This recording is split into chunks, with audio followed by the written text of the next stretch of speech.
Hello students, आज हम करने जा रहे हैं वेलोसिटी इन वन डायमेंशन का आईसीएसई क्लास 9 का एक क्वेश्चन है।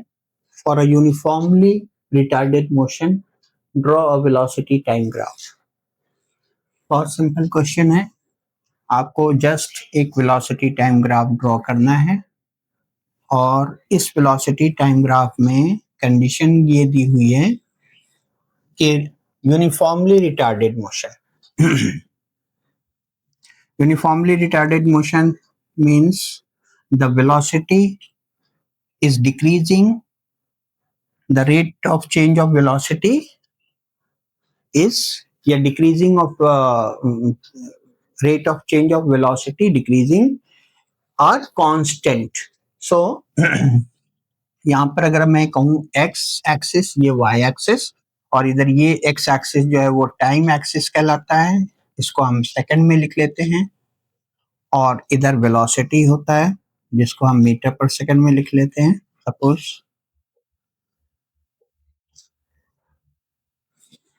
ठीक है, तो वेलोसिटी टाइम ग्राफ यहाँ पर आपको बताना है यूनिफॉर्मली रिटार्डेड मोशन के लिए। तो हमारा ग्राफ ये कुछ ऐसा हो जाएगा।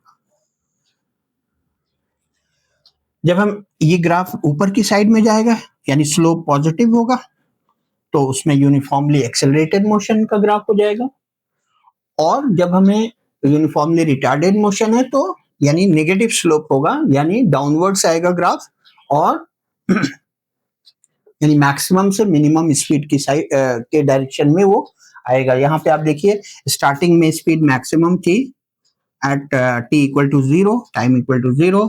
So initially the object was moving with a greater speed, this speed suppose, and after the different time interval, so the speed is decreasing constantly. यानी स्ट्रेट लाइन ये शो कर रहा है कि ये यूनिफॉर्मली रिटार्डेड मोशन है। अगर ये कर्व होता तो नॉन यूनिफॉर्म रिटार्डेड मोशन का ग्राफ हो जाता, बट यहाँ पर हमें यूनिफॉर्मली रिटार्डेड मोशन के लिए लिखना है तो ये हमारा ग्राफ हो जाएगा। तो हमेशा याद रखिए यूनिफॉर्मली एक्सेलरेटेड मोशन का है या यूनिफॉर्मली रिटार्डेड मोशन का है, आपको स्ट्रेट लाइन ही बनाना है ग्राफ को। बस ये है कि वो ग्राफ एक्सेलरेटेड के लिए केस में ये ग्राफ कुछ ऐसा जाएगा, पॉजिटिव स्लोप होगा, और इस केस में रिटार्डेड के केस में यूनिफॉर्मली रिटार्डेड में ये नेगेटिव स्लोप होगा विद स्ट्रेट लाइन। तो ये हमारा ग्राफ हो गया। This is the answer.